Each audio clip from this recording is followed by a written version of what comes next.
So there's three things happening in this bed that I wanted to show you.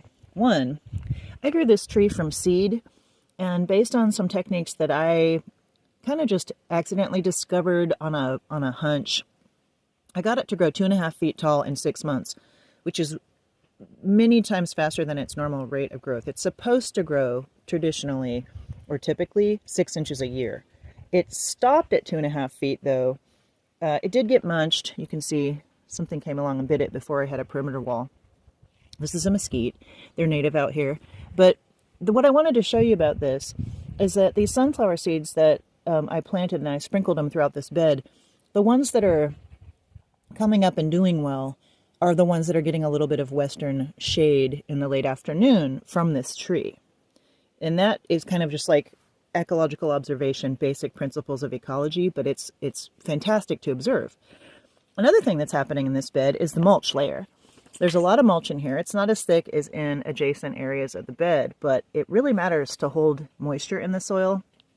We don't have a weed problem out here. I try to encourage any plant that wants to grow because I live in the desert, and this is what I'm dealing with as far as the existing conditions. So any plant that can come up, I will let it, even grass, that's fine with me. I've also got this little area here that I wanted to show you where I've put some wildflower seeds, and they've actually started to come up. And so what I've done today is I've added this little, what I call a drip stake. That's not what they're called. You can get them on Amazon. These ones are a little harder to find. These ones are the ones that work the best. But you put an upside down bottle. It has to have the right aperture, neck opening size, you know, to work. But this, you fill it maybe once a week, and it'll just slowly add a little bit of drip. It's a really passive way of doing drip irrigation that I've been using before having any systems in place. This is technically a system. So those three things are really working. Now there's one other thing I want to mention you might not realize from just looking at it in the video. This whole bed is concave, meaning that I've actually dug it down and it's depressed. You know, it's not having emotional problems. It's a shallow depression. It's a swale essentially.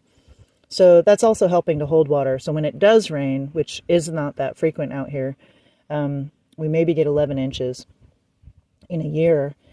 But I would say that's over the whole area. So sometimes it's actually literally spread out to where you might get 5 inches in a year.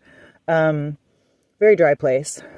But whatever moisture does land in this bed, it'll actually be able to percolate down. We call that infiltration. So those are some techniques that I'm combining in this little area that I thought would be valuable to share and demonstrate visually. Even though it's really new, there's not a whole lot of mature growth happening here, but you can see